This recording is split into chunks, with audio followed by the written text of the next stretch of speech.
Golden State Media Concepts Baseball Podcast.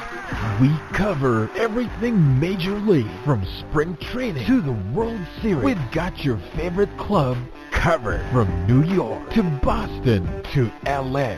This is the Golden State Media Concepts Baseball Podcast.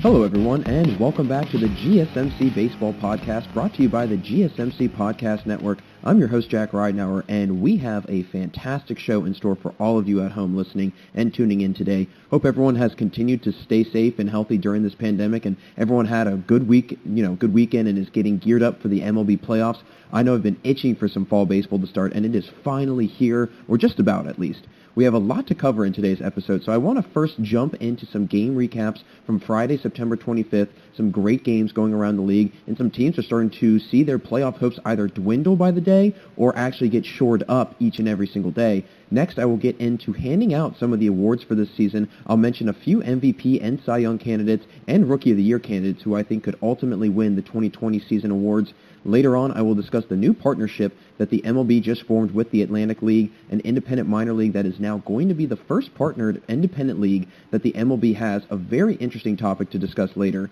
And be sure to stick around for the final few minutes of the show, as I will share my greatest rookie seasons in MLB history and mention who had some of the best first-year performances of their respective careers. So be sure to stick around for that final segment today. I want to get into some game recaps because some teams are starting to really punch their ticket into the playoffs. We already had the Astros on Friday also punch their ticket. The Reds are also heading to the postseason, and the Miami Marlins. All three teams on Friday, September 25th, punched their ticket to the postseason. So congratulations to those teams. It's going to be a very, very interesting postseason, having the Reds and the Marlins both in it. Two teams that have not really been relevant, if you will, in the last couple years. So it's going to be a very interesting MLB playoff bracket come October. But I want to jump into some games from Friday, September 25th. First one being a doubleheader between the Brewers and the Cardinals.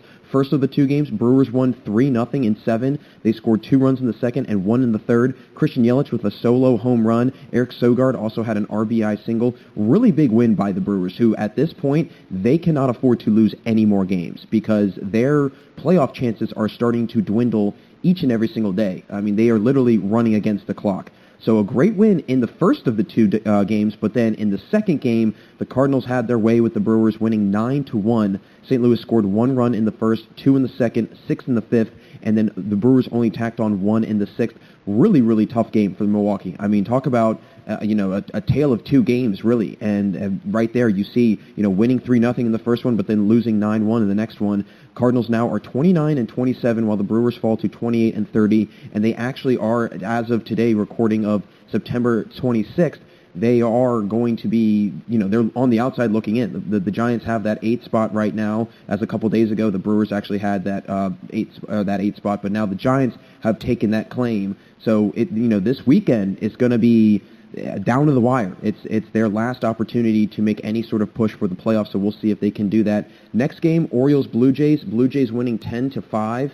Toronto scoring 6 runs in the second, 2 in the third, and 2 in the fourth. Baltimore was able to tack on 2 in the fifth, 2 in the sixth, and then 1 in the ninth. But the Blue Jays, I mean, they've continued to roll on, 31-27. They're going to be a fun team to watch in the playoffs. I don't think that they're going to beat the Rays, but I think that they could maybe steal a game away from Tampa Bay potentially, because this Toronto team is very good. I mean, Teoscar Hernandez has really led the way for them this year.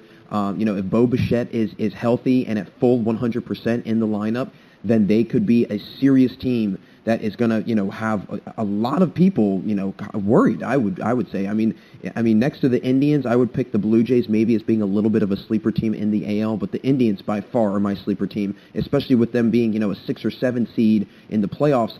I mean, again, I mentioned this on, the last episode I did on Tuesday. One of the most misseeded teams in baseball, and that's just simply because of the league that they're in and not so much their performance. I mean, they've had to go up against the Twins, who are a 30-plus win team, and the White Sox, who are a 30-plus win team, and the Indians themselves are a 30-plus win team. So 3 30-plus win teams. Somebody's going to get shortchanged there, and unfortunately it was the Indians. But again, back to the point of the Blue Jays, they're going to be a really good team to watch in the playoffs. Next game, Rockies, D-backs. This was actually a doubleheader between the two teams. In the first game, D-backs won 4-0. 3 runs were scored by Arizona in the third, while 1 was scored in the fifth. Christian Walker had a 2-run home run for the Diamondbacks, while Eduardo Escobar had an RBI triple. Zach Gallen picking up the win in Game 1 of the doubleheader. 3-2 on the year for Gallen, 2.75 ERA. I don't know about anybody else, but I'm very excited about Gallen's future. I think that he could be a really, really big piece in their rotation and for their team moving forward. In the next game, the D-backs, again, winning 11-5, so they swept the Rockies. And the Rockies have had one of the worst turnarounds in all of baseball. I mean, they were in first place through the first 10 games of the season, and now they're 25-33. They are completely out of it. I mean, talk about a meltdown. Talk about a catastrophic, downfall. That is really, really hard, to explain, really. I mean, Charlie Blackmon was hitting 450 the first month and a half of the season, and then it's like a switch flipped on for them, and all of a sudden they were a totally different team, a losing record, and they've started to slip, and they completely have slipped. I mean, they're completely out of the playoff contention. So maybe next year they're able to bounce back and bring some more energy into next year. Again, it's kind of unfortunate that there's only 60 games this season, because who knows if there was a whole 162 game season. I personally don't think that there would be some teams in the playoffs that are making it might not be in the playoffs. I mean, look at the Marlins. I mean, they're a perfect example, I think. And so who knows, the Rockies, if we were in a normal season, they might actually, would have wound up making the playoffs. But, unfortunately, we'll never know. Moving on to the next game, Phillies, Rays winning 6-4. Tampa Bay, 38-20 now. So, inching very, very close to that 40-win mark.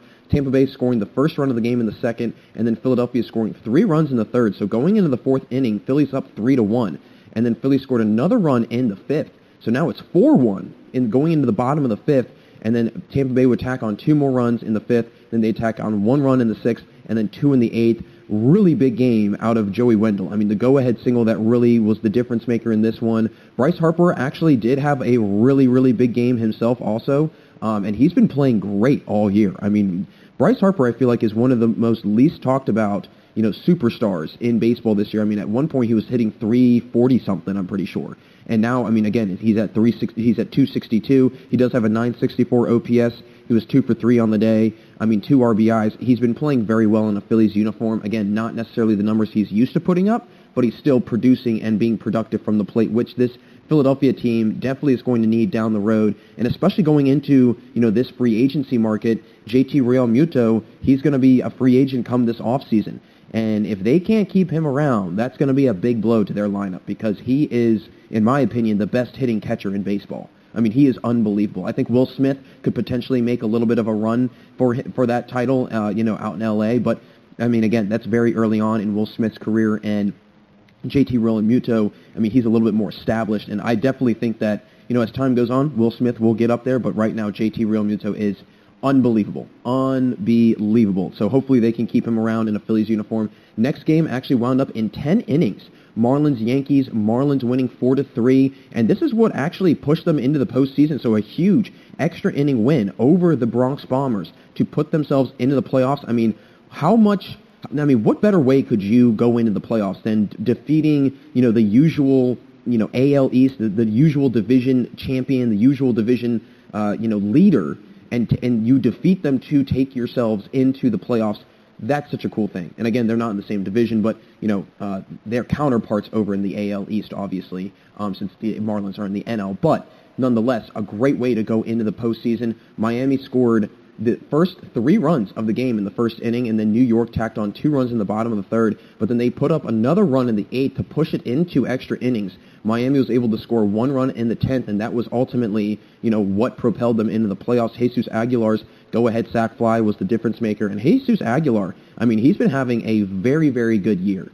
A completely different year than he was having last year. I mean, he's hitting 283, 823 OPS. He's been playing pretty solid. I mean, Brian Anderson has been playing pretty well for the Marlins for the most part, been very consistent. I will give him that. He's been probably one of the more consistent players on this Marlins team. Obviously, they have Starling Marte, who is their biggest and really their only trade deadline pickup. So hopefully, he can pan out well for them come playoff time because, I mean, he's a guy that hasn't really had a whole lot of experience in the playoffs, coming from the Pittsburgh Pirates, a team that has, seen very little, playoff exposure in the last couple of years. So, who knows how, this Marlins team will react to being in the limelight now. They haven't been in the playoffs since 2003. So, you think of, 17 years have gone by since the Fish have been in the playoffs. That's a long time. And, there's not one single, player on this team that has had the experience or has had, any sort of exposure in the playoffs, really. I mean, Jesus Aguilar, sure, he's had some with the Brewers, but, it's nobody that has had a serious impact or had a serious run in the playoffs. So it's going to be interesting to see if experience and, that lack of exposure in the playoffs has anything to do with their performance in the upcoming playoffs. Next game, speaking of the Pirates, actually, Pirates and Indians. Indians winning this one 4-3. And the Cleveland Indians scored the first run in the first inning, and then Pittsburgh put up 2 runs in the fourth. So the next 3 innings were actually scoreless. So going into the 8th inning, it's a 2-1 Pirates game. They put on another run in the 8th, so it's 3-1. Going into the 9th inning, they wind up losing it. And the Cleveland Indians scored 3 runs in that bottom 9th inning. Cesar Hernandez has had a walk-off hit. I mean, really just a brutal way to go out for the Pirates. I mean, they're 18-40. They're probably going to, maybe finish with 20 wins if they're lucky. They probably will finish with under 20 wins. And again, in a 60-game season, if you can't even win a third of your games, that is really bad. You have to go back to the drawing board on that. You really do. And I think that they will. I think that having a new manager, new GM, new front office, I think that there's going to be a turning of the page in the Pittsburgh Pirates organization. I think that, with Key Brian Hayes, he's been unbelievable. I mean, he's been such a bright spot for them. Cole Tucker is a very, very good young player. Kevin Newman, Brian Reynolds, obviously, I mean, he's been unbelievable in his time as a Pirate. I mean, last year he was, stellar. Josh Bell, I don't know what to think of Josh Bell. I personally think that during the trade deadline, they should have traded him because I think at this point, they knew that they were completely out of it. Why not get rid of, a valuable player like Josh Bell? I mean, he's not hitting great this year, obviously, but nonetheless, he's capable of hitting 30-plus home runs. He showed it last year at 37. So somebody that you could use as trade bait, essentially, and a potential, moving piece to go out and get either, guys that you can build for the future or maybe a piece that you can use now that could be used as, trade bait for later. Who knows? But I don't think that Josh Bell really suits well in a Pirates uniform for himself or for the Pirates. And that might be a little bit of a hot take for anybody out there that's listening from Pittsburgh, but I personally just think that, having his bat in the lineup and just how poor that they've performed in the last couple of years and that there hasn't been a whole lot of help surrounding him, why not just, kind of start fresh, if you will, and just, get him out of town, and again, there's nothing wrong with Josh Bell. In all honesty, it's a great thing that they have him as a trade piece because they could use him, and give him and ship him off to a team that might want to use him a little bit more. And, who knows? We've seen it before many times. Pirates players that get traded, they go to their next team, and all of a sudden they have unbelievable, years the following year. Starling Marte was a perfect example. He was in the Diamondbacks uniform to start the season, and he was batting .362 at the beginning of the year. Garrett Cole is another prime example. Tyler Glasnow, another prime example. Austin Meadows, another prime example. Lots of guys that have wound up leaving or getting traded from the Pirates, and then all of a sudden their careers just blossom. So maybe that's what's going to happen with Bell. Who knows? Do I think that they'll get rid of him in the long run? Probably not. But I think that they would benefit greatly if they decided to do that. Next game, another doubleheader between the Padres and the Giants. Padres losing the first one 5-4 to San Francisco. Both teams scored 1 run in the second, and then San Francisco tacked on 4 runs in the fourth. But San Diego, they knocked at the door. They scored 3 runs in the top of the 7th. Was not enough as they ultimately lost. Mike Yastrzemski had a 2-run home run, and he's been hitting the ball incredibly this year. I think he's going to be a guy that's, although he is a little bit older and has entered the league at an older age, 27, 28, 29 years old, somewhere around there, I think that he's still going to have a very long-lasting career, as we see with guys like Nelson Cruz, that they're able to, play later into their 30s, guys that are starting to peak at their 30s. Whit Merrifield's a perfect example. I always like to use him. Very underrated baseball player. He's been an all-star last couple years. He's 32, 33 years old. So guys are able to peak into their 30s, so I think that's what's going to happen with Yastrzemski. Moving on to the next game, Giants-Padres. Padres winning 6-5 in this second one. So, splitting the doubleheader with the Giants. I mean, not a great thing to do if you're San Francisco or if you're San Diego, but nonetheless, it's still a really, really, positive sign that they're still getting a win. They're still going into the playoffs with some sort of, leverage and momentum, moving into that first wild card round.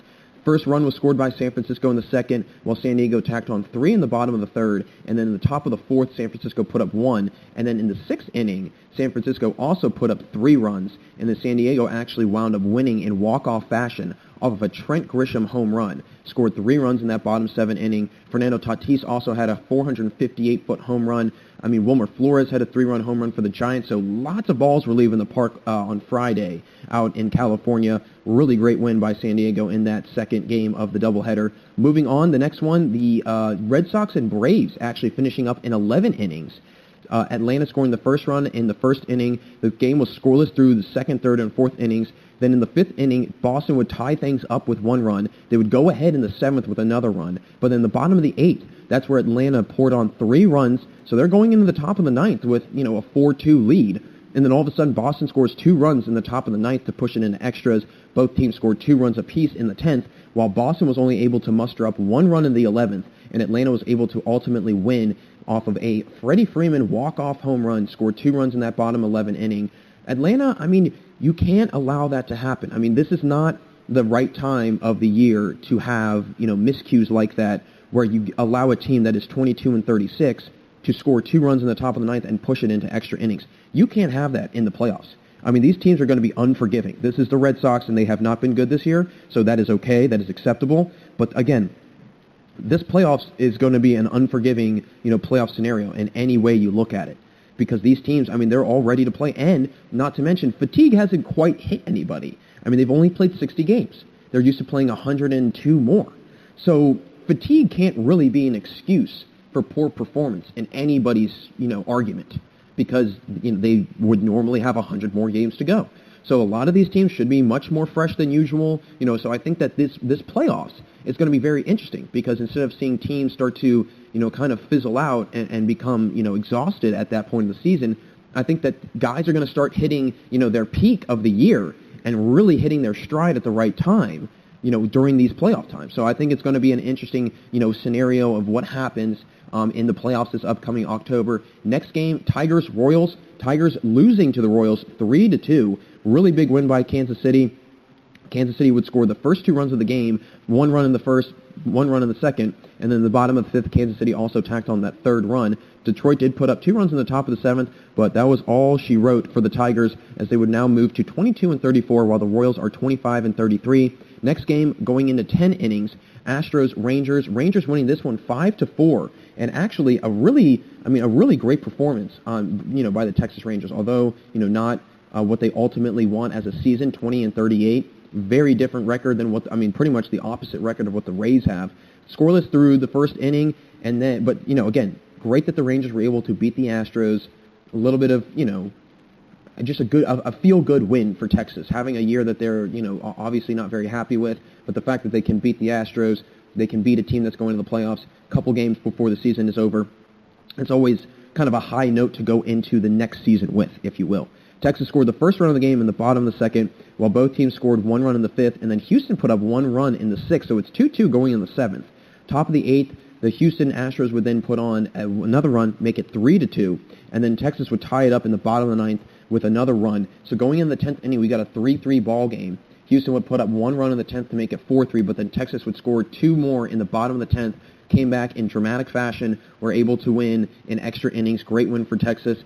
We're going to see how this Astros team does in the playoffs. I personally think that they could get bounced out of the first round. 29-29, 5, 6, 7 seeds, somewhere around there.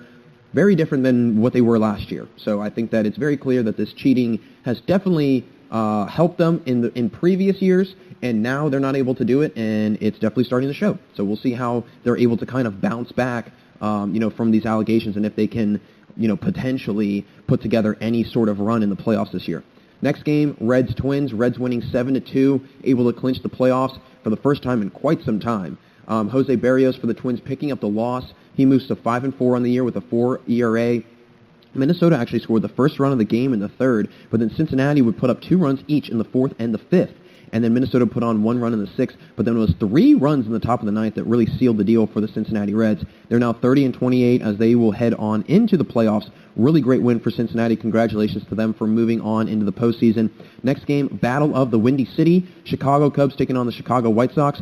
And this was a complete and utter domination by the Chicago Cubs. 10-0 blanked the White Sox, scored a run in the first, 3 in the third, 1 in the fourth, and then the Cubs put on 2 in the sixth, 1 in the seventh, 1 in the eighth, and 1 in the ninth. So they completely spread out that offensive scoring, and that is, first off, very hard to do, but especially hard against a team like the White Sox that are 34-24. I mean, virtually 2 very similar teams. Cubs are 33-25, so just about a game or 2 that separate their records. Very, very formidable opponents, and who knows, we could see a World Series in the Windy City this year. Well, not necessarily in the Windy City, but between the 2 Windy City teams, which I think would be incredible. Wilson Contreras had a 2-homer game. Great to have his back, and really producing at the plate. I mean, he's really been struggling this year for the most part. Yu Darvish actually picking up the win. He goes to 8-3 on the year. He's honestly a top-tier candidate for the Cy Young. I mean, he's been having an unbelievable year. 2.01 ERA. Javi Baez had a solo home run as well. Kyle Schwarber had a solo home run. And I was talking about it with a friend of mine the other night. This is just a flat-out weird year because the Cubs don't have anybody hitting above 270 or 280. No one even near, maybe Jason Hayward. No one even near 300. So just an odd year for a team that's going to the playoffs. They've got the second seed in the playoffs. They're a 30-plus win ball club, and they don't have one guy hitting near 300. That is very unconventional, especially for just previous years. But again, it just adds to the level of weirdness that we're having this year. Next game, a battle of Los Angeles now. The Dodgers winning 9-5 over the Angels. Dodgers scored the first run in the first inning, and then they tacked on 1 more run in the third. But the Angels did put up 3 runs in the top of the third, so it's 3-2 going into the fourth. Angels put up another run, making it 5-2, and the Dodgers put up another run in the bottom of the fourth, making it 5-3, and then 1 more run in the fifth by the Angels, 3 by the Dodgers in the bottom of the fifth, and then the Dodgers would put on 1 more in the seventh and 2 more in the eighth. They smashed 5 home runs as a team. So this ball club is ready for the playoffs. I mean, they are itching to get started, and I think that they have a lot to prove, and I think that they have a lot of revenge on their mind with the last couple of years not winding up the way they wanted to, losing in the World Series to the Astros in a questionable way with everything coming out, the cheating allegations. So they want to prove a point that this team is legit and that they're there to stay. So who knows how this Dodgers team will perform in the playoffs, but I think ultimately they're going to have an unbelievable run in the playoffs. They might even make it to the NLCS. I would not be shocked. Now, if they get out of that first wild card round and the Padres get out of their first wild card round, those 2 teams will meet up in the NLDS, so that would be a very, very interesting matchup. And I know I mentioned it in my last episode on Tuesday. That would definitely be a must-watch series, no question about it. I mean, those 2 teams have been going at it all year long, 2 of the better offensive teams in not only the NL but the entire league. And, I mean, how could you not want to watch that, right? I mean, it would be an absolute slugfest. So very excited for that if it were to, unfold in that fashion. The last game of the evening, as the Mets-Nationals game was postponed, this one, the Mariners, the Athletics, finishing in 10 innings, scoreless through the first 9 innings. There was no score through the first 9 innings. And then 1 run was scored by Seattle in the top of the 10th, and Oakland wound up winning in the bottom of the 10th by scoring 3 runs. So that just shows you, this Oakland team, they can get it done in any way, shape, or form. They can go an entire game scoreless and then score 3 runs when they need it the most. And that, I think, just adds to their danger as a team, and I think that's why, although they have not played other, high competition baseball in terms of just the teams that they've been matched up with over in the West, as opposed to a team like the Cubs or the Indians who've, been going back and forth with multiple 30-plus win teams, the Athletics have not had that, difficulty this year. They've had the luxury of playing against teams that are not as strong. They don't have as good of records. They're not 500 or higher ball clubs, so that has been able to help them out. It'll be interesting to see how they do in the playoffs this year, but I think, honestly, they're going to do just fine. I think they're going to be a very, very good team and another team to watch come October. So that'll do it for us in this first segment, but stay right there, folks, because after the commercial, I'm going to talk about some of the postseason awards that some players could win and who I would pick as the winners of the Cy Young, the MVP, and the Rookie of the Year awards. Folks, stay right there. We'll be right back here on the GSMC Baseball Podcast. This is your ultimate stop for everything sports. The Golden State Media Concepts Sports Podcast. Should I say more? From the NFL, MLB, the NBA to MMA, it's all in here. The Golden State Media Concepts Sports Podcast. Listen now.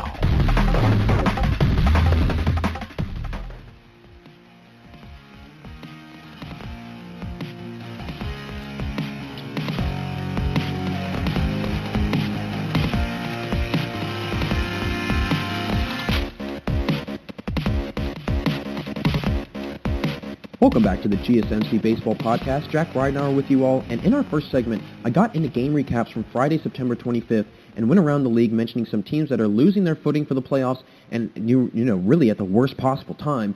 Be sure to stick around for the final few minutes of the show today, as I will discuss my greatest rookie seasons of all time, and which players made the biggest splashes into the league in their first year as a pro baseball player.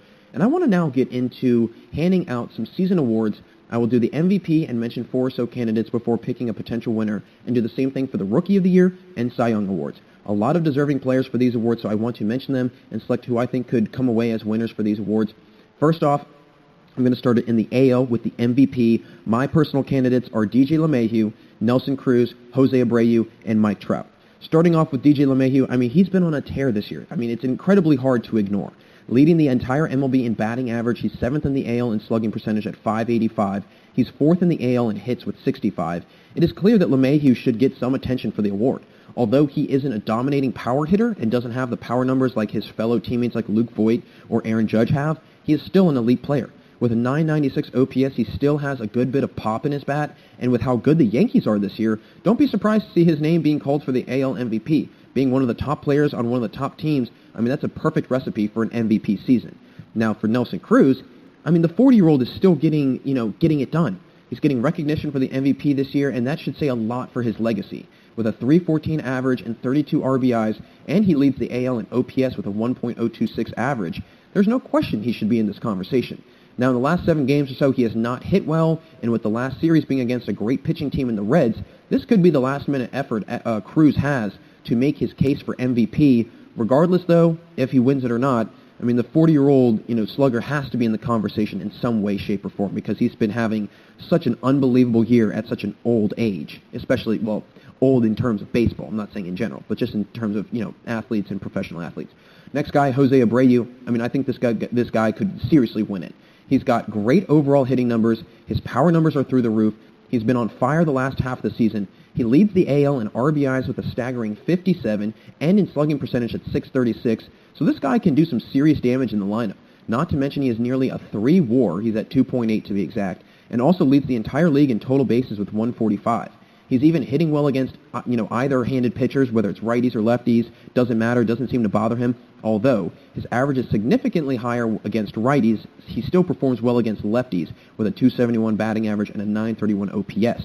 He's also steadily gotten better, with his batting average being at .250 back in July. He's now hitting .341 in the month of September. So almost a 100-point difference in 6-7 weeks. And this is his best hitting month, average-wise, in the entire year. With the White Sox being a great team this year, he will get attention for this award. There's no question. And hopefully his numbers are convincing enough for him to win the MVP. And my last candidate, Mike Trout, how can you not put him on the list? The guy has been consistently one of the best baseball players, if not the best baseball player in the league for the last 7 to 8 years. A pretty long time to dominate a sport that is centered around failing, really. Although his average, his OBP, his slugging, and his OPS percentages are all down from last year, he has still produced greatly for his team. He's driven in 43 runs this year. He's belted 16 homers. He's got a .282 average and a .987 OPS.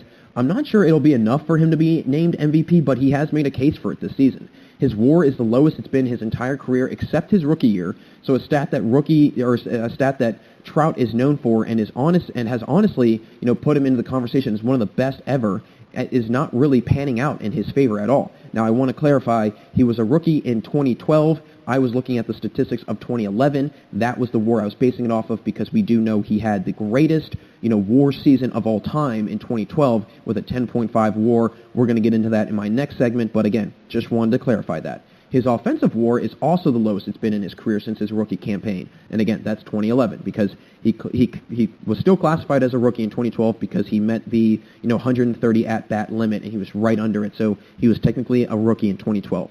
So clearly not the typical Trout this year.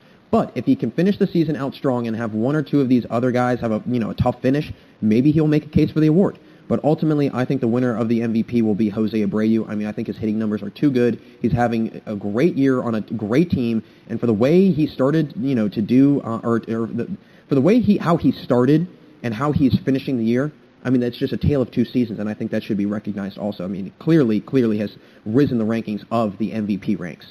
Next, the NL MVP candidates: Juan Soto, Fernando Tatis, Marcell Ozuna, and Freddie Freeman. Juan Soto at 21 years old, I mean, he's leading the NL in just about every single power hitting statistic. He leads the NL in OBP with a 487 percentage, slugging with 703. He's hitting higher than 700% slugging-wise. That's insane. And his OPS is 1.189. He's over 1,100, almost at 1,200 for his OPS. And he leads the NL in average with a 351 clip. So to say he's having a career year, I mean, that's an understatement. He's having a monumental year. It's unfortunate the Nationals are so bad this year because I think he would have more of a shot at winning because he's put up the numbers to make the case for it. He's got 13 homers and 37 RBIs to go along with a major league high 214 OPS plus, which is mind-blowing. I mean, he is... For him to say that he is hitting well, again, is an understatement. He is hitting phenomenally this entire year. And again, you're not hearing about him all the time. I mean, you obviously still do because he's Juan Soto, but you're not hearing about him like you would normally if he was on the Yankees or the Dodgers or, whomever. The Nationals stink this year. And it's unfortunate that they are, the reigning World Series champions. He's not getting any recognition. But again, the team is not good. And not to mention, he leads the entire league in those other categories, in OPS, OBP, and slugging. So not just the NL, but in the entire league. A ginormous year for Soto. I think he can still make a legit case for this award, but it's going to be hard because his team has not been good. And I hate to use that as an excuse, but it is a legit reason why some players won't win the award who are deserving because your team is highlighted more if they are good, thus shining the light more on those players who have who are having those star years. So maybe he makes a push for the award, but we will have to see. Next guy, Fernando Tatis, again, another 21-year-old doing things that doing the things that he has been doing. It's incredible. I mean, it really is. Besides his 278 average and a 930 OPS and 41 RBIs, he's also 6th in the NL in offensive WAR at 2.3, and he's 8th in runs created also in the NL. So another sign of his incredible offensive abilities and what he does for this Padres team and how much offense he generates. And dissimilar to Soto, he is on a winning team, so he would get much more attention than Soto would. With the hitting prowess he possesses, he is going to be a surefire candidate for the MVP, and honestly, I could see him even winning it potentially. Next guy, Marcell Ozuna. Talk about a guy who's thrived in the DH role with the position going league-wide this year. I mean, the guy has been absolutely on fire. He's got an NL high 17 homers and 53 RBIs. This guy's been doing everything and more for Atlanta. Being taken out of the field has done wonders for Ozuna, and as we know, he can solely focus on hitting and not have to worry about going into the field. He's also been incredible at getting on base with an OBP of 419 and the third highest OPS in the league with a 1.041%, which is a career high for him this year as well. He's also over 600 for slugging percentage and has the NL lead for total bases with 135. So he's putting up legitimate numbers to make himself an MVP. Power-wise, contact-wise, everything. It's just a matter of voters seeing that because he does have a legit shot of winning it. And the last candidate, Freddie Freeman, I mean, Ozuna will have to go up against his teammate, Freddie Freeman. And this is going to be a very tough thing because, I mean, he's also been tearing it up as well. Batting .338 with a .628 slugging percentage, Freeman's got a league-high 49 runs and 22 doubles. So someone who's getting on base and hitting for, power this year, that is a very efficient rate. 51 RBIs also helps his case, and the fact that he was at one point hitting below 225 from the plate this year, and he's now well over 300, that's an incredible jump to have. His slugging percentage is .730 in the month of September, and his OPS is over 1,200 in the month as well. With how good his team is, he's going to get the attention, but like I mentioned, the fact that his teammate Marcell Ozuna is hitting just as well, it's going to be a tough decision between those two. Ultimately, I think Tatis is going to win the MVP solely off the fact that his offensive production for his team is through the roof in almost every category, and they are, one of the best in the league. But it's going to be a tight race. I mean, I honestly think that all four candidates are viable options, and don't be shocked if Juan Soto actually wins that award because, in all honesty, out of those four candidates, he's got the best numbers. He really does. He's got the best numbers. So I think that, if it's not Tatis winning it, it's going to be Soto. So over for my Cy Young candidates now. For the AL, we've got Shane Bieber, Garrett Cole, Dylan Bundy, and Kenta Maeda. Shane Bieber, there isn't much to say, honestly. I think Bieber will run away with the award this year. He's flat-out dominated this season, leading the entire MLB in wins with 8, ERA with 1.63, Ks with 122, which is 22 more than the next guy, who's Trevor Bauer. And he has an ERA plus of 282, which also leads the majors. So the guy has completely dominated the entire season. And in 8 of his 12 starts, he's had double-digit strikeout numbers, which is staggering. How can you not give the guy the award? He's been lights out all year. His ERA has never even touched 2, and it'll be interesting after the season is over how people will look at this season for Bieber in the record books. How will he match up with other greats that had unbelievable seasons, even though he played a fraction of the games? Only time will tell, but I think he's going to walk away with the award this year. My next candidate, Garrett Cole, he's also had an impressive year. You can't ignore that. He's 7-3 with a 2.84 ERA in 73 innings. He can make an argument for the award. He really can, but it'll be hard with Bieber, who's, he's got a whole run lower of an ERA than Cole does. He's also given up an AL high 14 homers, so that is a little clink in his armor in terms of making a case for the Cy Young. He has pitched very well in the month of September, going 3-1 in 4 starts with at least 7 Ks in all 4 starts. His ERA has dropped to 2.84 after starting the month at 3.63, so he is improving, and he has improved. But will it be enough to take on Bieber? I'm not sure about that. Next guy, Dylan Bundy. And who Dylan Bundy is, you might ask? Well, he's been quietly having an impressive year for the Angels. He's got 72 Ks, he's got a 3.29 ERA, and he has the 7th highest WAR for pitchers in the AL. He's given up the most home runs in the AL with 41 homers, which is an astounding number of home runs that you can give up in just a 60-game season. That is staggering. And I don't want to write Bundy off, but in all honesty, I don't think he has a great shot of of winning with how good Bieber has been this year, but I think you could still maybe make a case for him, but again, just with how poor his team has been and his numbers don't really match up to Bieber or Cole's, I just don't see him winning it. Kenta Maeda, now this is another guy who has had a superb year for a very good team with a 6-1 record. He's got a 2.70 ERA. He may have come out of nowhere and taken the role of the ace on this Twins team with 80 Ks and a league-high 0.750 whip. This pitcher has a lot going for him this year. And even if he doesn't win the award, he definitely has had a great year and in any other situation would have at least been an all-star. With an ERA plus of 162, Maeda has definitely put himself into the conversation as one of the better pitchers in the AL, but I don't think he has, what it takes to win that award, honestly. Ultimately, Shane Bieber is going to run away with it, I think. And I don't even think that it's even arguable, in all honesty. You can't even argue that. He's going to run away with the AL Cy Young. Next, over to the NL now for the Cy Young Award. Trevor Bauer, Jacob deGrom, Corbin Burns, and Dinelson Lamet. Those are my 4 candidates. Trevor Bauer might be the front runner for this award. It will definitely be a close one in the NL as opposed to the AL, but I think that Bauer is really the front runner for it. He's been one of the best in terms of ERA in the NL with a 1.73 ERA and an NL high 100 Ks as well. He's second to Shane Bieber for that MLB lead, and Bauer has really been the forefront of the Reds rotation. And him having an NL high, ERA plus of at 2.75 and an NL high WHIP at 0.795, Bauer has been on a tear the entire year. In two of his last 3 starts, he's had 12 Ks and he's gone 6 or more innings in each of those 3 starts. So Bauer is definitely making a case for the award, and he could very well win it this year. Next guy, Jacob deGrom, and there wouldn't be a Cy Young race without including Jacob deGrom in it, right? The guy has been just as good as he was the previous 2 years where he won the Cy Young. This year has been, he's got a 2.14 ERA, so again, not normal for him because he's usually around 1.7 or whatever, but still, an unbelievable ERA to have. He's got 94 Ks with a 4-2 record, some very solid numbers, not quite what Bauer has, but this is still, the reigning Cy Young winner, so there is no question he will be in the conversation, but it's a matter of his numbers and if they are convincing enough. His team hasn't had a great year, but they've been able to fight their way into a semi-playoff conversation. Although they probably won't make it, they are decent enough for deGrom to get some recognition. Not to mention, again, he's the reigning Cy Young winner. Will he win it though? I don't know. It'll be a close one between him and Bauer. It's gonna be a down to the wire one. Next guy for the Milwaukee Brewers, Corbin Burns. And this is probably the least likely one to win. He went down recently with an injury that could definitely affect his stock, but he's been pretty impressive this entire year. He's got a 4-1 record, a 2.11 ERA, and he's been pretty dominant for the Crew.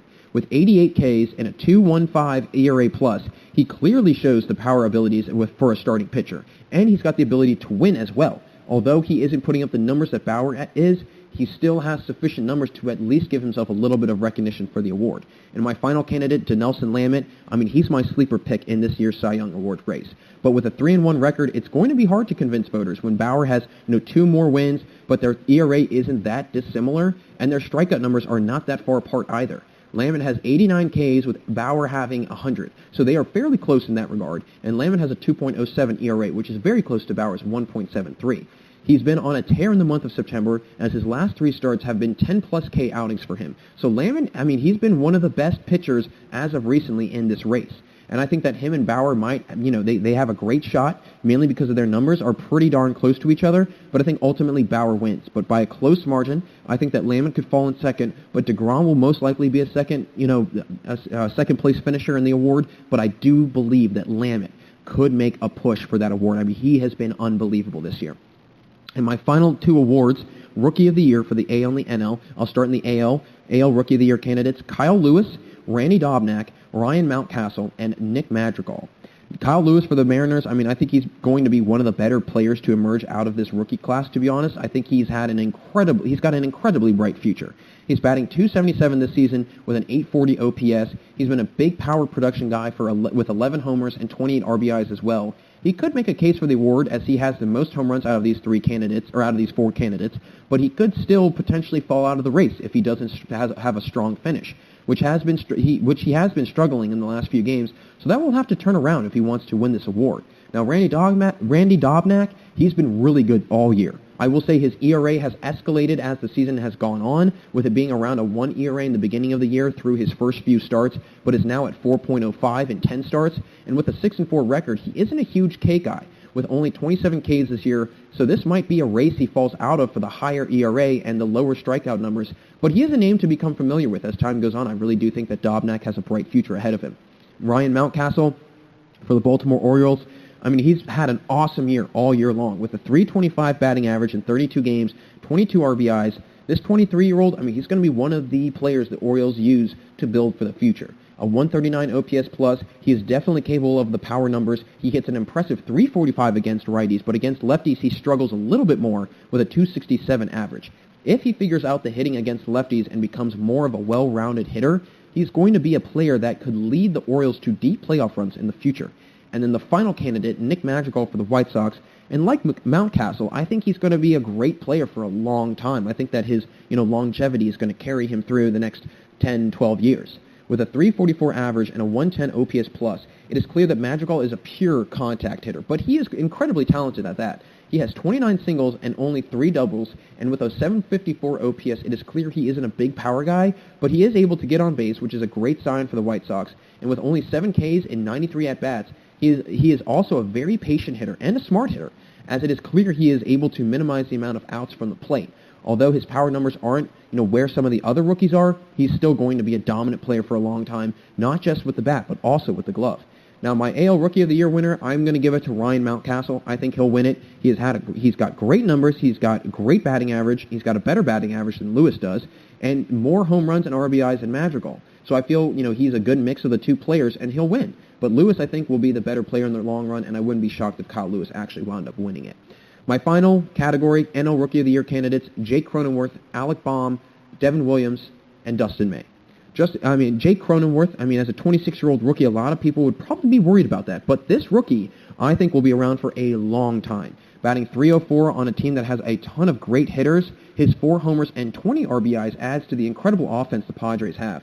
He's also 3rd in the NL in triples and 4th in doubles. So someone who can clearly rack up extra base hits and get, big-time power statistics up as well. He was the Rookie of the Month in August, and if he finishes out the way he's been playing, he could be a front-runner for the award. Alec Baum, someone who's been very similar in numbers to Cronenworth for the Philadelphia Phillies, but his average, he's got a higher average than Cronenworth does, but just by a few points. With a .333 average and an .884 OPS, it is clear that Alec Baum has the power in his bat that could set himself apart from others in the league at his age. His average has shot up to .417 over the last few games, so he is making a last-second push for the award. With his team being on the fringe of the playoffs, it'll be interesting if he gets any attention with Cronenworth being, on such a great team himself. I think that ultimately, though, Baum will be a big bat in this league for a long time, and he could continue to put up the numbers he has already put up for many more years. He's going to have a very nice career ahead of him. Next guy, Devin Williams, relief guy for the Milwaukee Brewers. I mean, talk about someone who has made a quiet surge for this award in the last few weeks. The Brewers relief pitcher has been literally, and I mean literally, untouchable in the 25 innings he's pitched. He's got a 0.36 ERA, and what's even more staggering is 52 Ks in 25 innings. Yes, 25 innings. That is exactly what I said. He is easily the most efficient relief pitcher in the league. He has the same amount of strikeouts as some starting pitchers do, with 20 to 30 more innings under their belt. And the other thing, which I wasn't sure was a typo or not, but his ERA plus, and this is according to Baseball Reference, is 1,268. I mean, how in the world do you get that number that high? That is impressive. I mean, it's hard to ignore that. I honestly think that he could make a legitimate case for the Rookie of the Year. I mean, those are mind-blowing numbers. His efficiency at striking out in the amount of innings he appears in is also insane. And in the month of September, I mean, he's had 3 outings of 2 innings at least and at least 4 Ks. So he's been very efficient, to say the least. If he keeps this up, every single vote I think will fall in his direction. The last guy, pitcher for the Dodgers, Dustin May, he's got a 2-1 record, 2.77 ERA. He's definitely proven himself as one of the best young players in the league, one of the best young starters also. And, I mean, he's been up and down for the last few starts, but if he finishes the season strong, he might be able to win this award, but I don't think he's going to come away with it. Ultimately, I think that Devin Williams, the guy's numbers are insane. It would be almost absurd for him to not win it. I personally would be shocked if he didn't win it. So I'm picking Devin Williams to win the NL Rookie of the Year. But those are some of my predictions for the postseason awards this year. I think some of these races are going to be very close and down to the wire decisions for these awards because despite the odd year, there have been a lot of incredible performances regardless. So that'll close things out here for us in our second segment here on the GSMC Baseball Podcast. Thanks again for tuning in. And coming up after the commercial break, I'm going to discuss the recent partnership the MLB formed with a couple of independent minor league teams and what that could mean for the MLB and those leagues moving forward. Folks, it's been a lot of fun so far, but we have a lot more to go, so don't change that channel. We'll be right back here on the GSMC Baseball Podcast. Tired of searching the vast jungle of podcasts? Now listen close and hear this out. There's a podcast network that covers just about everything that you've been searching. Hey! The Golden State Media Concepts Podcast Network is here. Nothing less than a podcast bliss with endless hours of podcast coverage. From news, sports, music, fashion, cooking, entertainment, fantasy, football, and so much more. So stop lurking around and go straight out to the Golden State Media Concepts Podcast Network. Guaranteed to fill that podcast itch. Whatever it may be, visit us at www.gsmcpodcast.com. Follow us on Facebook and Twitter, and download us on iTunes, SoundCloud, and Google Play.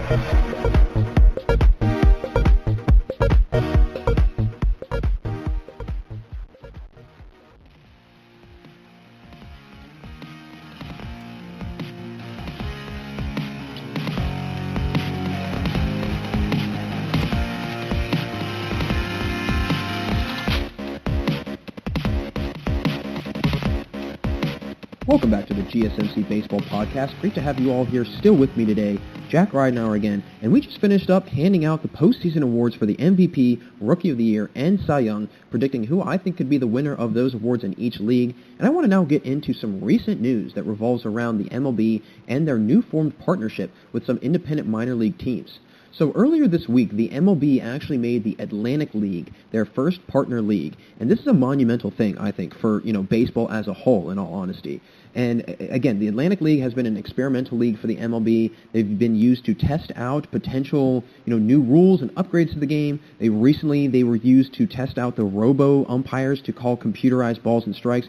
And what does this mean going forward for minor league baseball and for Major League Baseball as well? And it's a great question because I think that there is a lot of things that could benefit from this partnership.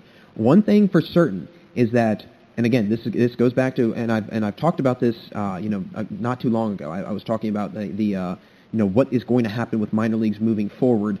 I think that this newfound partnership, it's going to broaden the talent pool and it's going to open the doors for players that would normally not get the recognition and not get the notoriety that they would normally, and just the attention, the exposure that they would normally get if they were in an affiliated team and in a farm system.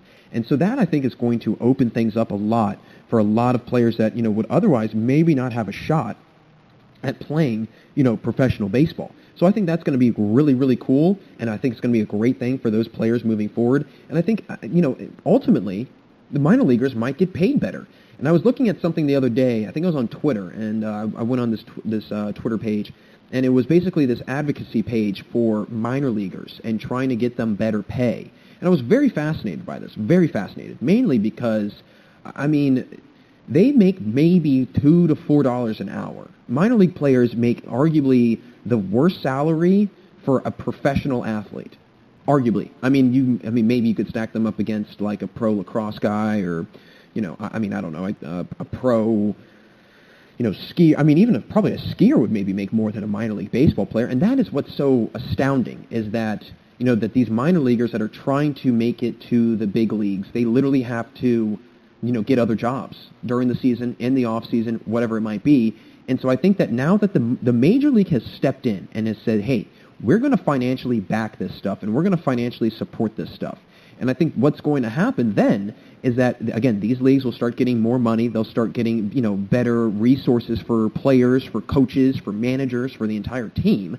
And as a result, it's going to open the opportunities up for players, that are, high school prospects or college prospects, and they want to continue on, and they can play in the professional leagues. They can go into the independent league and have an opportunity to be in the majors. Now, this is what I'm very curious about. How would these players get selected from these leagues?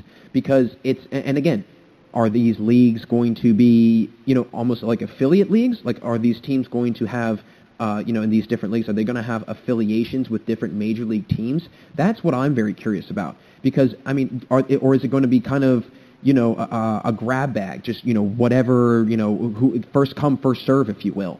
So I'm very curious about, what that is going to look like in terms of the scouting. Is there going to be any sort of disgruntlement amongst, scouts on other MLB teams? Hey, we saw that guy first, that guy's ours, and instead of, okay, this guy's in our farm system, we're going to keep him in our farm system. Now that's kind of, it's a different situation now. Because now you can, any independent league, can have scouts come to the games and they don't necessarily have any ties to those MLB teams. So now it makes you wonder, okay, is there going to be a fight over potential scouts and potential players that you want to go out and recruit from these, independent leagues? The MLB also added the American Association and the Frontier League to the partnered league. So, more leagues, more exposure for players. And there's actually 12 teams in the American Association, 14 in the Frontier League, and 8 in the Atlantic League. So after the MILB loses 40 teams, the MLB now has, 34 new teams to potentially pull from. Although it is hard to get noticed in independent ball, there have been former All-Stars that actually spent time in independent baseball. Carlos Varga, he was a 3-time All-Star. He had a career average of a .291 hitting. A perfect example, a guy that went from independent ball to a 3-time All-Star. Talk about, a tale of two careers, really. Armando Benitez, he was a 2-time All-Star. He actually led the NL in saves in 2004. He was a former independent league player. Dante Bichette, who's actually the father of Bo Bichette, he was a 4-time All-Star with 274 career home runs. And then Ricky Henderson, yes, the Ricky Henderson, the Hall of Fame great, the greatest base runner of all time, one of the greatest, if not the greatest, leadoff hitters of all time. He was an independent baseball player at one point. Now, he did this at the very, very latter part of his career. This was, on the verge of him retiring. So this was very far down the road. So it isn't a far-fetched idea of someone in the indie leagues to make the MLB. Again, I'm just curious to see how the players are going to be selected, how the polling of these leagues is going to look like, but also the training camps. Are we going to have, training camps in, are these leagues going to have training camps? Are these teams going to have, a little hub training camps somewhere in their, some offsite somewhere? I guess my question is, where do we go from here? What happens next? What is going to occur down the road? Are we going to see, an influx of independent minor league baseball players? And who knows?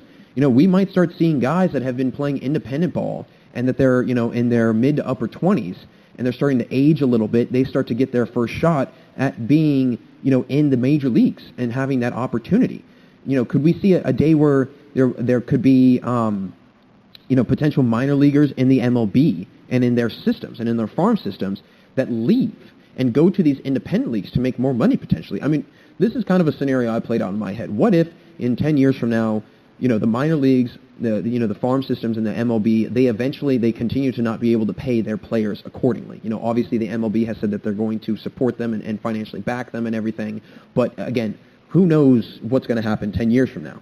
So then that leads me to the next question of, are we going to start seeing a mass exodus of minor league players in these affiliation teams start to leave and go to these independent leagues? Because in the next 10 years, and with this partnership, could we see the MLB start to fund a little bit more to the independent leagues? Because again, these independent leagues are going to be used as probably experimental leagues. And again, the Atlantic League has been used as that already, so they're going to use the Frontier League as the same thing, the American Association as the same thing. They're going to try their hand at multiple different new rules, new guidelines, new parameters, new whatever, to fit into baseball potentially down the road, and they're going to use these leagues as almost guinea pigs in a sense. I mean, that's what it's already seen with the Atlantic League. I'm actually pretty sure that there was another rule, and somebody would have to fact check me on this, but I'm pretty sure that there was another rule that was experimented with in the Atlantic League, and I believe it was the idea of stealing first base, which when I remember that coming out, I said, who was the wise guy who came up with stealing first base? Why even go up to bat? You might as well just walk from the dugout right on over to first base. You just stole base. You just stole first, didn't you? And I guess that was kind of my question is, are we going to start seeing these harebrained ideas and these weird rules starting to be implemented in baseball because, an 8-team league, an 8-team independent minor league baseball league had some semi-success with it? I mean, who knows? But again, I'm very curious to see, what are going to independent league baseball games going to look like this year? With the major leagues now partnering with them and they start to get more funding, are we going to start seeing, more advertising? Are we going to start seeing more promotional events? Are we going to start seeing more teams pop up? And I think that's the other thing is that these teams are very, like minor league teams are very widespread. Now they are kind of central around, different like regional demographics, but I mean, I guess my biggest thing is, and my biggest curiosity is what is going to happen next? What will we see down the road? And I genuinely believe that if the independent leagues start paying their guys more, and let's say that the major says, hey, we'll pay your league, I don't know, however much money to practice or to implement this new rule, whether it's robo umpires or stealing first base or fourth out in the inning, instead of 9-inning games, go 8-inning games, whatever. And we'll pay you an X amount of money to try this out for the season. Okay, you take that money, you start paying your guys, this, that, and the other. I actually read something somewhere a while back that I guess usually when these independent leagues are able to get a guy from their team or their league signed by the MLB or by an MLB team, what happens is the team actually has to pay the league for that player. And they get, I think it's like a $4,000, $5,000 amount, nothing crazy. But now that there's a partnership, we could start seeing that more often. We could start seeing Major League Baseball teams saying, hey, all right, there's no salary cap. Well, let's go out to these minor league teams and these independent leagues, and let's go try our hand at finding ourselves, the first couple, new pitchers, a new first baseman, a new outfield guy, whatever it might be. And then all of a sudden you're starting to pay these independent league teams, a lot of money to get their guys off their team and onto, your team as an MLB team. And that would, again, probably, start to generate better revenue for these independent leagues. And the minor leagues in general have suffered. And I know I've mentioned this before on the show. They've had a lot of financial issues. They've had a lot of business problems. But with this partnership, I think that's going to bring them out of bring them out of that difficult situation and start to, put them into a better opportunity as not only, players and teams, but as a league as a whole, because you would not want to see some of these leagues fold, right? I mean, that would be really, really bad. Now, what's also very interesting is that host families are allowed in the independent league, which is different from the minor league, baseball affiliates. So, again, that could be something that is very appealing to certain players. And another question I have is, when a guy is starting to get drafted, and he says, I'm not going to get picked up by this MLB team, I'm going to go to the independent league and start playing for the independent league. How are players going to receive this? How are baseball players going to receive this new partnership with the independent leagues? Are they going to start going to these independent leagues and foregoing college something that we're starting to see very similar in basketball. I don't mean to do a little crossover in sport, but just a little, correlation. The NBA is starting to have the G League as almost, an independent, performance league or an independent development league, and a development team that takes the top talent in the country that are high school kids and gets them ready for the pros. Could we see these independent leagues doing the same thing? And obviously there's a larger pool to pull from, so then they can say, hey, we've got 10 guys on our list. We want you guys to pick them up. We'll pay you X amount of money to do it, and then once they're ready, we'll pay you another fee to pick them up. And I think this could really benefit players in the long run. I think it could give them more exposure, A.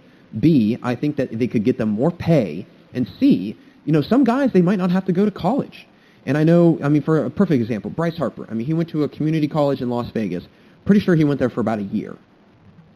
Okay, you go there for a year, and then you obviously know you're going to be a top-tier prospect. You leave, and you get drafted, and you go on to have an incredible career, right?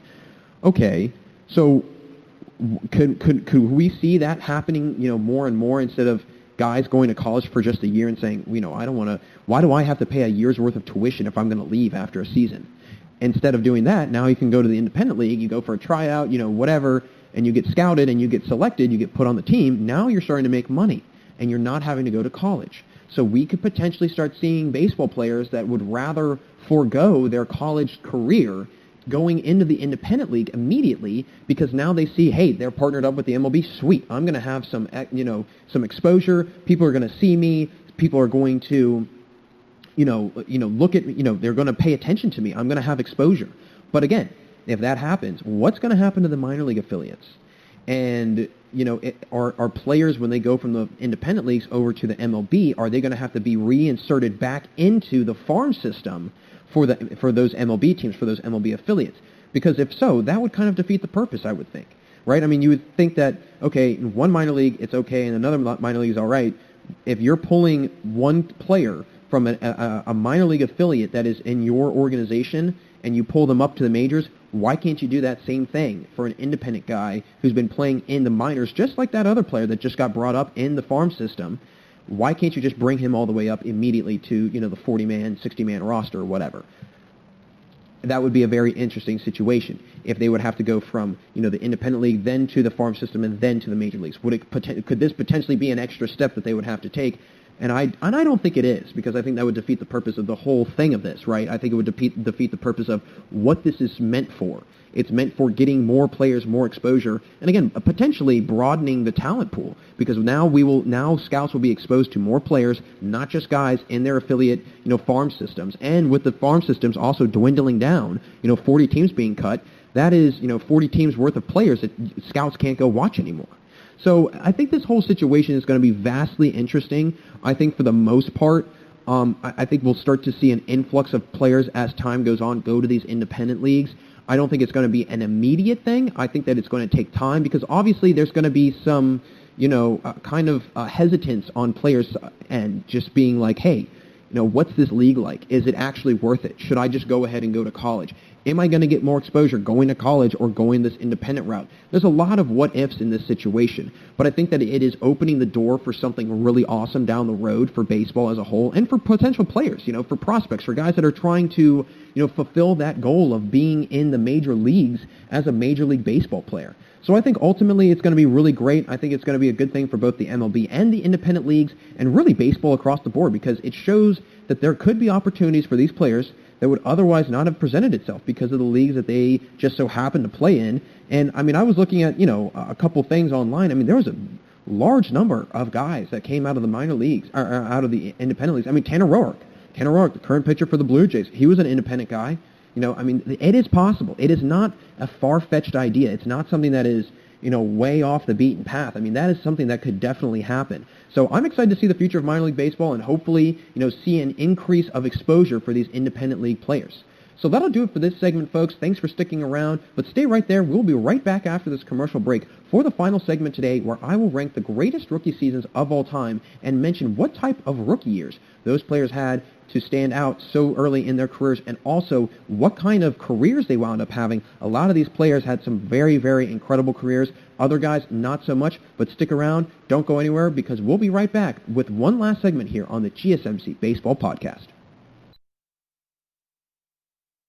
Want to know the latest in soccer? Then listen to the Golden State Media Concepts Soccer Podcast. From MLS, the World Cup, and the Premier League, we've got you covered. The latest updates, the hottest matches, and news on the league's top players. It's the Golden State Media Concepts Soccer Podcast. David Beckham scores the goal to take England all the way to the World Cup final. Listen now.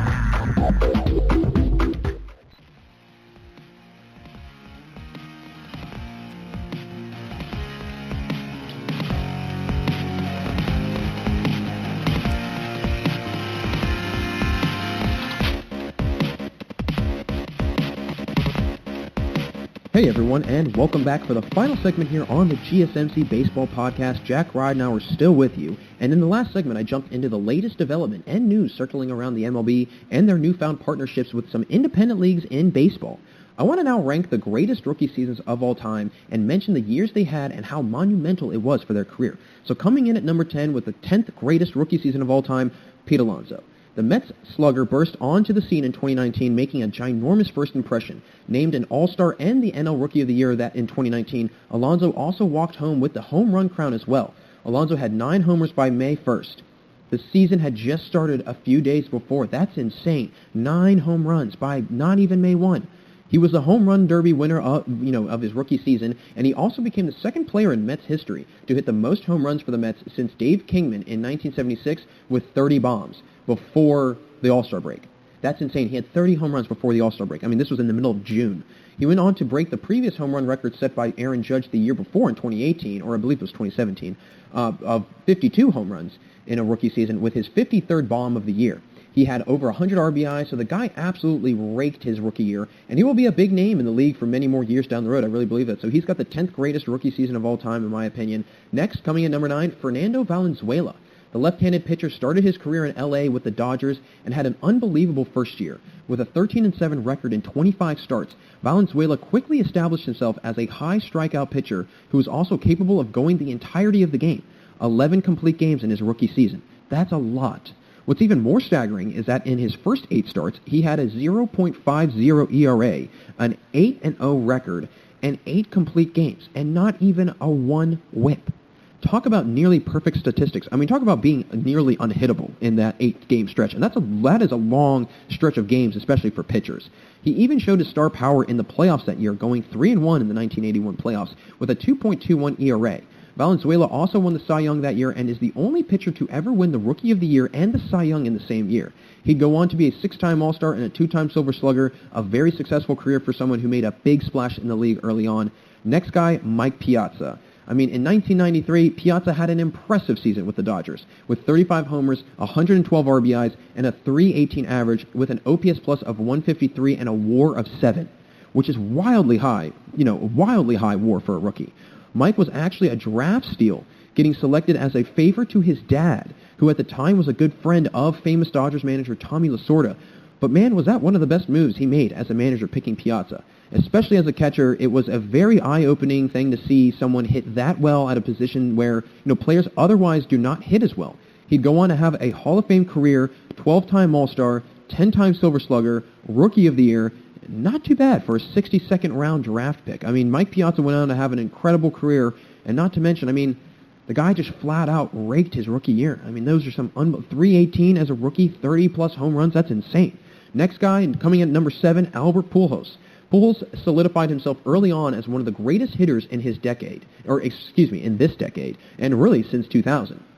As a rookie in 2001, Pujols hit .329 with a .610 slugging percentage and 37 homers to go along with 130 RBIs and a WAR of 6.6.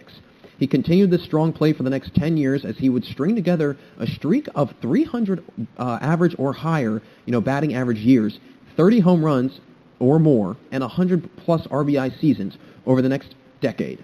So for 10 years, he had 300-plus, batting average. He had 30-plus homers and 100-plus RBIs in each season. By far one of the best hitters of all time, the 3-time MVP immediately made it known to people he was going to be in the league, for a long time, and he sure has been in the league for quite some time, and he has done a lot of damage. A lot of damage. Next guy coming at number 6, Mark Fidrych. for what Mark Fidrych was as a career baseball player, I mean, it does not add up to, his incredible rookie campaign. With 29 starts his rookie year and 24 of them being complete games. I mean, think about that. Valenzuela had 11 his rookie season. Fidrych had 24. What a wild stat. I mean, that is absurd. That is 13 more complete games. I mean, and especially as a rookie, and there's only 5 starts that he was not, finishing the game out. I mean, talk about, longevity and durability as a pitcher. With a 19-9 record and a 2.34 ERA, the lefty captivated the baseball world with his odd on-the-field antics, but nonetheless, Fidrych had an unbelievable year, and his career was cut short, unfortunately, due to injuries, but he did mesmerize baseball fans everywhere with his odd on-the-field behavior, but more importantly, his play on the mound. I mean, he was a great player. He wound up having a lot of injuries. I think he fizzled out after about 3 or 4 years. He was actually an all-star again not too soon after his rookie season. But again, it was a lot of injuries, and things kind of just, went by the wayside for him, unfortunately. But he was an interesting character. I mean, I looked at something that said that the attendance rate for Tigers games when he was pitching, it would be up over 30,000 people. But when he wasn't pitching, the attendance was around 13,000 people. So the fact that one player can draw in 27,000 more or 17,000 more players, 17,000 plus more fans, that's insane. That is a captivating, mesmerizing baseball player, to say the least. Coming at number 5, now we're getting to the top 5, Mark McGwire. And in 1987, that was a great year for McGwire. Pre-steroid allegations, brand new in the league. He made an immediate impact. Batting .289 with a .618 slugging percentage, the righty belted 49 homers, which were at the time and for the next 30 years, the rookie home run record that Judge and Alonso both broke.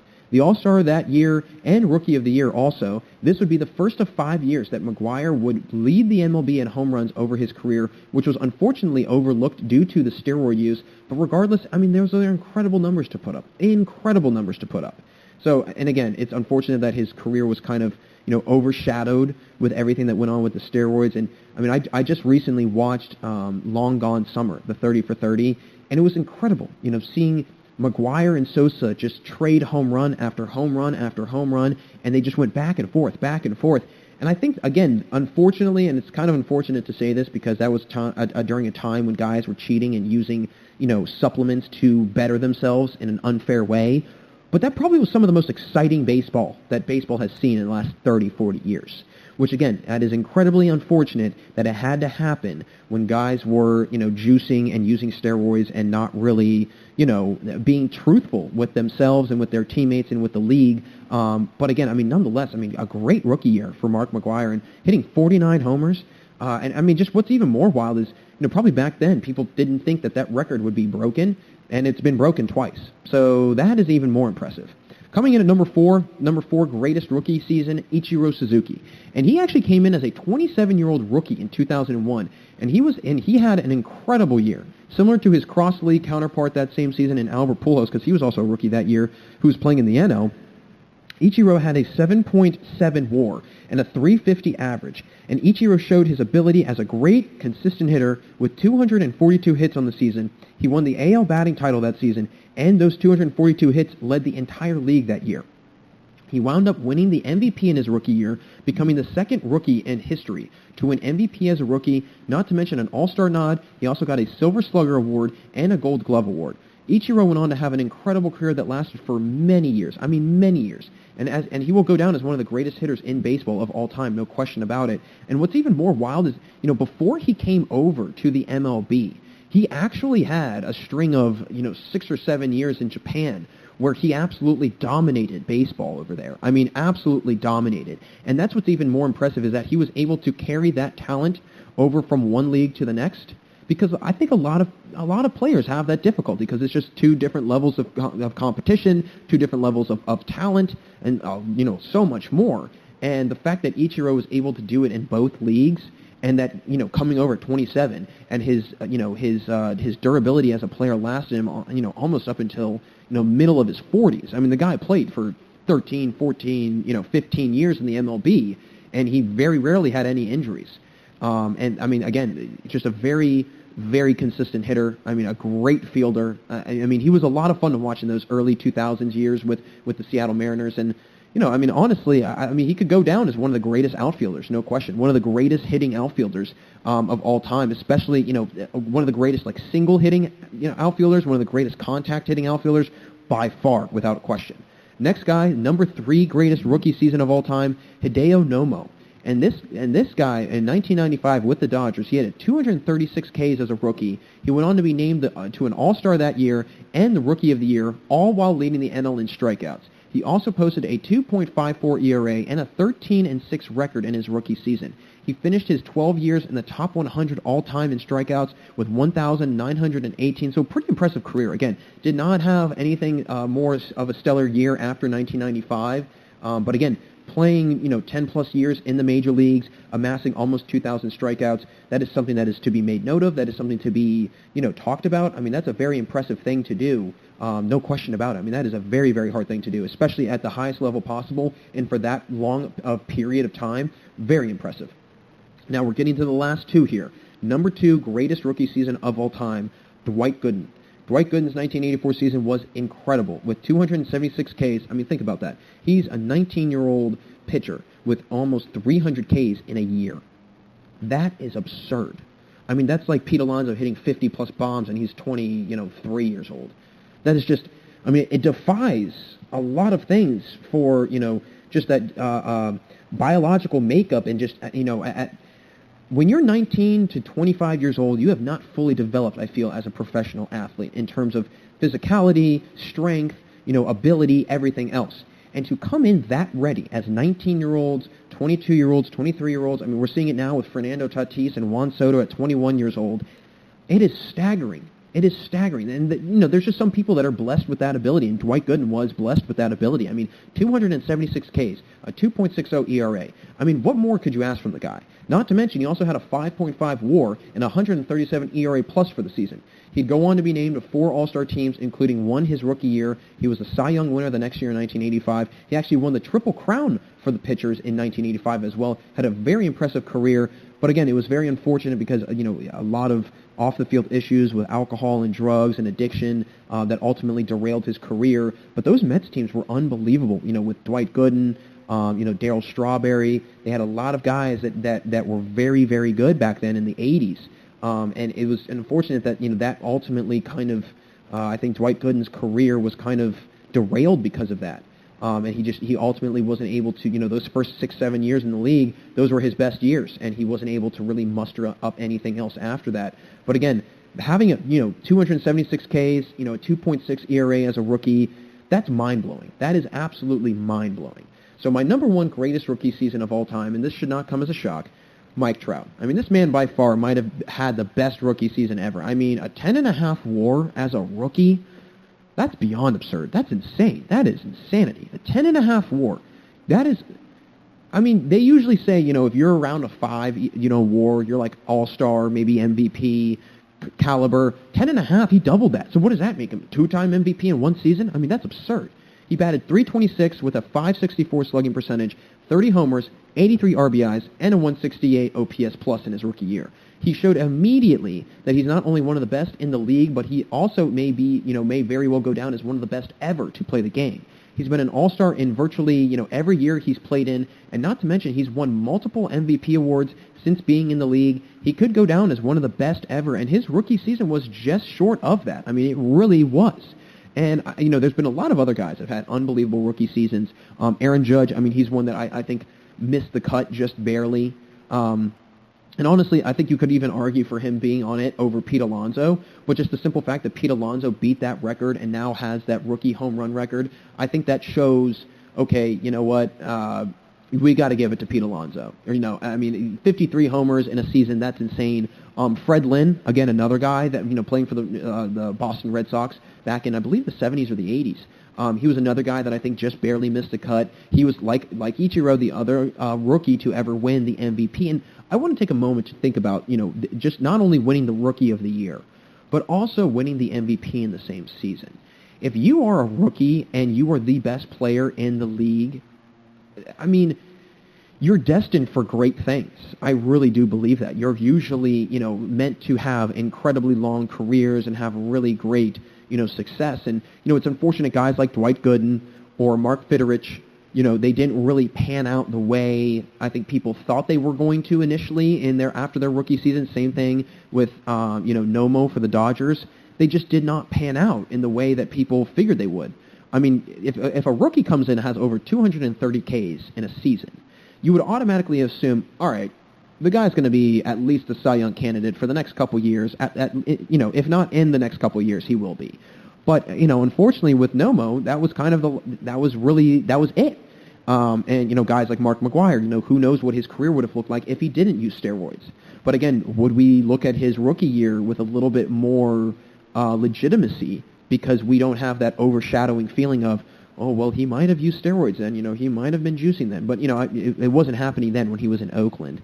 And guys like Albert Pujols, Mike Piazza, I mean, they turned out to be top-tier players. I mean, on this list, as I'm scrolling through on my list, I'm looking at them, out of all these guys, the best players that have emerged and are, some of the best players ever, Mike Trout, no question. You've got Ichiro Suzuki. I'm not putting Mark McGwire up there because simply I have a hard time accepting steroid users. I really do. I just have a hard time with people that cheat. I do. So I'm not putting him up there. But Albert Pujols, Mike Piazza, those four guys, they've gone on to have, Hall of Fame, future Hall of Fame careers and have been some of the best players in all of baseball.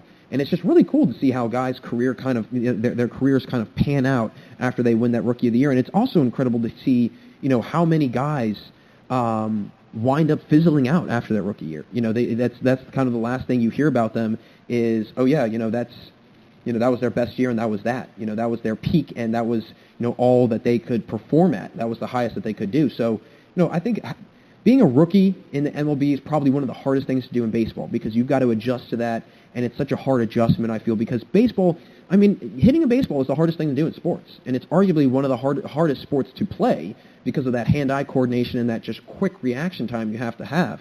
But again, I think it goes to show you that there are a lot of rookies out there that even though some have not panned out the way people figured they would, some have gone on to have Hall of Fame careers, and they've lived up to that hype and that expectation, and we're continuing to talk about them today.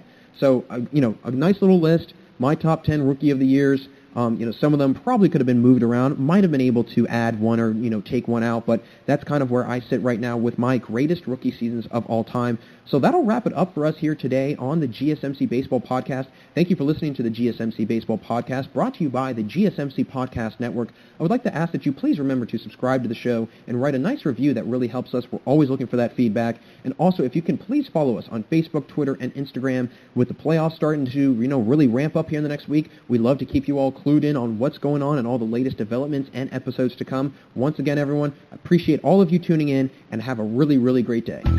You've been listening to the Golden State Media Concepts Baseball Podcast, part of the Golden State Media Concepts Podcast Network. You can find this show and others like it at www.gsmcpodcast.com. Download our podcast on iTunes, Stitcher, SoundCloud, and Google Play. Just type in GSMC to find all the shows from the Golden State Media Concepts Podcast Network. From movies to music, from sports to entertainment, and even weird news. You can also follow us on Twitter and on Facebook. Thank you, and we hope you have enjoyed today's program.